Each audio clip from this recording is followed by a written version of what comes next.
আসসালামু আলাইকুম ওয়া রাহমাতুল্লাহি ওয়া বারাকাতুহু। গত ক্লাসে আমি ক্লাস 6 এর প্রথম অধ্যায়ের অর্থাৎ একটা ভিডিও দিয়েছিলাম পার্ট 1।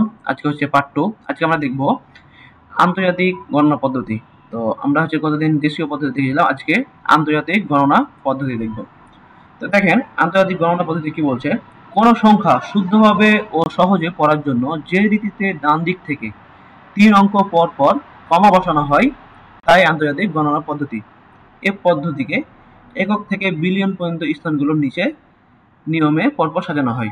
তাহলে কি বলছে, যে সংখ্যা শুদ্ধভাবে সহজে পড়ার জন্য যে রীতিতে ডান দিক থেকে 3 অঙ্ক পরপর কমা বসানো হয়। ঠিক আছে, তো 3 অঙ্ক পরপর কি হবে, কমা বসানো হবে। অর্থাৎ যদি ধরেন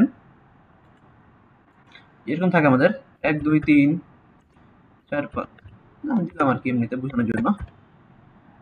তো এরকম যদি থাকে একটা অঙ্ক, সেখানে আমরা কমা বসাবো কি, যে 3 অঙ্ক পরপর আমি কমা বসাবো। তাহলে 1 2 3 এখানে একটা কমা হবে আমাদের, 1 2 3 এখানে একটা আমাদের কি কমা হবে। এভাবে 3 অঙ্ক পরপর কি হবে, কমা বসানো হবে। ওকে, এখন দেখেন তো, এবং কমা বসানো হবে এবং নিচের ছক অনুযায়ী কি হয়, সাজানো হয়।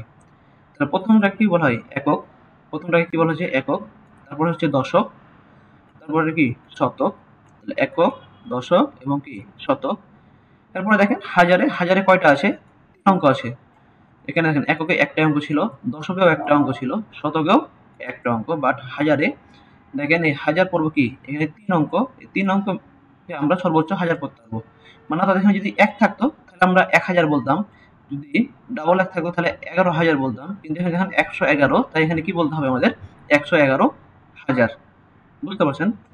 সেম ভাবে মিলিয়নের ক্ষেত্রেও সেম, 3 অঙ্ক বিশিষ্ট সম্পূর্ণটা মিলিয়ন হয়। অর্থাৎ এখানে যদি শুধুমাত্র 1 থাকতো তাহলে আমরা 1 মিলিয়ন বলতাম, যদি এখানে 11 থাকতো তাহলে 11 মিলিয়ন বলতাম, যেহেতু এখানে 111 আছে সেটা হবে 111 মিলিয়ন। বাট বিলিয়নের ক্ষেত্রে এখানে কোনো নিয়ম নাই, এখানে যত থাকবে তত বিলিয়ন পড়তে হবে আর কি। যদি এখানে 1 থাকে 1 বিলিয়ন পড়তে হবে, যদি 1000 থাকে তাহলে 1000 বিলিয়ন পড়তে হবে। এই তো ঘটনা। তাহলে এখন দেখেন এক্ষেত্রে যদি এই জিনিসটার ক্ষেত্রে যদি আমি উদাহরণ দিই, তাহলে আমরা এখানে কি বলেন তো, এখানে কিভাবে পড়বো। এখানে দেখেন কয়টা আছে, 1 2, অর্থাৎ একক, দশক, শতক। এটা কি, এই দেখেন এটা কি আমাদের জানি যে একটা অঙ্ক থাকলে কি এটা একক, এটা কি আমাদের দশক এবং এটা কি শতক। এবং এই তিনটা মিলে কি পড়তে হবে, এই তিনটা মিলে আমাদের পড়তে হবে হাজার। এই তিনটা মিলে আমাদের কি পড়তে হবে, হাজার পড়তে হবে। এবং এই যে বাকি যে তিনটা থাকছে, এই তিনটা মিলে তাহলে আমাদের কি পড়তে হবে বলেন তো, মিলিয়ন পড়তে হবে। কি পড়তে হবে, মিলিয়ন। তাহলে আমরা পাচ্ছি এখানে কত, 123,123,456। ঠিক আছে, তাহলে কি পাচ্ছি দেখেন যে 123,123,456। এখন যদি এই জায়গায় আপনার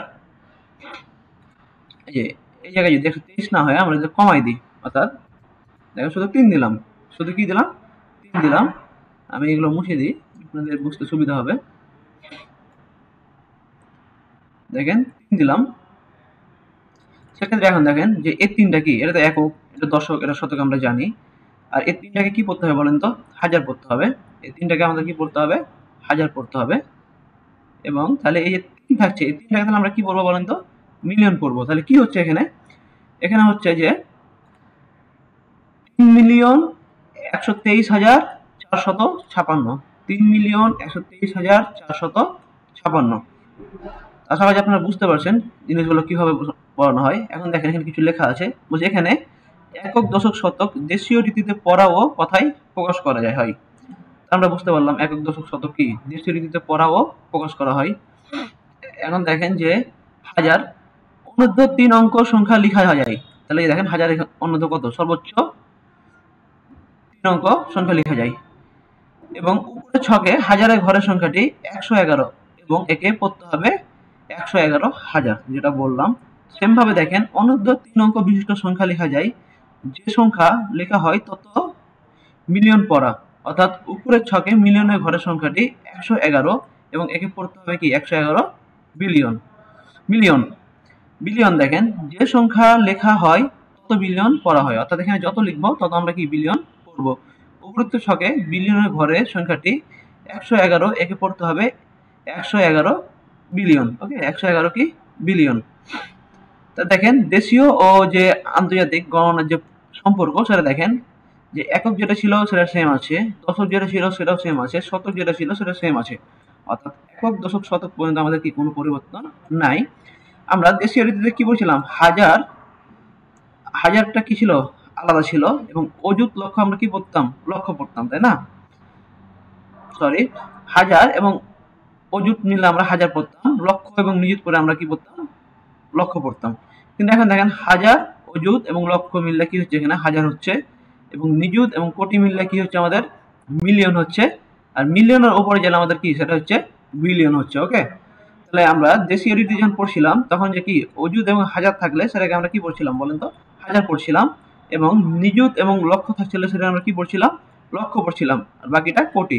কিন্তু এখানে কি হাজার, লক্ষ এবং অযুত, অর্থাৎ হাজার, অযুত, লক্ষ মিললে আমাদের কি হচ্ছে, হাজার হচ্ছে, নিযুত এবং কোটি মিললে আমাদের কি হচ্ছে বলেন তো, মিলিয়ন হচ্ছে, মিলিয়নের উপরে গেলে আমাদের কি হচ্ছে, বিলিয়ন হচ্ছে।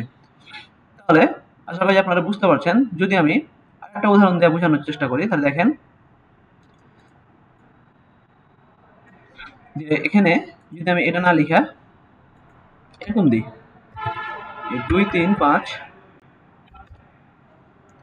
তাহলে এখন দেখেন যদি এটা আমরা করি, এটাকে যদি আমরা বোঝানোর চেষ্টা করি, তাহলে দেখেন 1 2 3, 3 ঘর পর কি আমাদের একটা কমা হবে, তাই না? তো 3 ঘর পর যদি আমরা কমা দিই, তাহলে 1 2 3, 3 ঘর পর আমরা এখানে কমা দিলাম, তাহলে 1 2 3, 3 ঘর পর এখানে একটা কমা, তো এখানে আমাদের দরকার নাই সামনে। তাহলে এখন দেখেন তাহলে কি এই যে 3 ঘর, এই 3 ঘরে কি পাবো বলেন তো, আমরা তাহলে জানি এই প্রথম 3 ঘর কি একক, দশক এবং শতক, এগুলো তো চেঞ্জ হবে না। এই তাহলে এই 3 ঘর কি বলতো, হাজারের ঘর। তাহলে এখানে কত পড়তে হবে আমাদের, যদি আমরা এই যে আন্তর্জাতিক গণনা পদ্ধতি পড়ি, তাহলে এখানে পড়তে হবে আমাদের কি 234,000, 234,565, 234,565। কিন্তু যদি আমরা হচ্ছে যে দেশীয় পদ্ধতি পড়তাম তাহলে কি করতাম বলেন তো, যদি আমরা দেশীয় পদ্ধতি পড়তাম তাহলে দেখেন 2 3 4 5 6 5, তাহলে দেশীয় পদ্ধতিতে আমরা কি করতাম বলেন তো, তাহলে 1 2 3 প্রথমে 3 ঘর পর একটা কমা দিতাম, তারপরে আমাদের কি 2 ঘর পরে একটা কমা হতো, তাই না? তাহলে আমরা করতাম কি দেখেন যে একক, দশক, শতক, হাজার, অযুত, লক্ষ, তাহলে এখানে কি করতাম 2,34,000 কত 556 পড়তাম। তাহলে এখানে কি যদি দেশীয় পদ্ধতি পড়তাম তাহলে পড়তাম কি 2,34,556, বাট আমাদের আন্তর্জাতিক গণনা যে পদ্ধতি সেখানে আমরা পড়ছি কি 234,556। পার্থক্যটা বুঝতে পারছেন?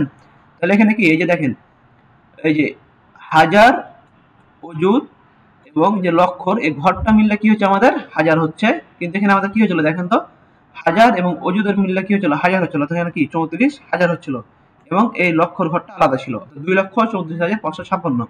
বাট এখানে কি হাজার, অযুত এবং লক্ষ মিললে কি হচ্ছে আমাদের হাজার হচ্ছে, তো 2 লক্ষ, এখানে আমরা কি বলবো সরাসরি বলবো 234,565, এই কথাটাই লেখা আছে এখানে, ঠিক আছে? এই দেখেন হাজার, অযুত এবং লক্ষ মিললে কি হচ্ছে হাজার হচ্ছে, এবং নিযুত এবং কোটি মিললে আমাদের কি হচ্ছে বিলিয়ন হচ্ছে। অর্থাৎ এখানে কি এই 111টাকে আমরা পুরোটাই পড়বো কি 111,000। আশা করা যায় আপনারা আন্তর্জাতিক গণনা পদ্ধতি সেটা খুব ভালোভাবে বুঝতে পারছেন। তো আপনারা প্র্যাকটিস করবেন এবং কোনো প্রশ্ন থাকলে অবশ্যই বলবেন, আর এর সাথে আসিফ একাডেমিতে যুক্ত থাকবেন। ধন্যবাদ সকলকে। আসসালামু আলাইকুম ওয়া রাহমাতুল্লাহি ওয়া বারাকাতুহু। আজকে এ পর্যন্তই।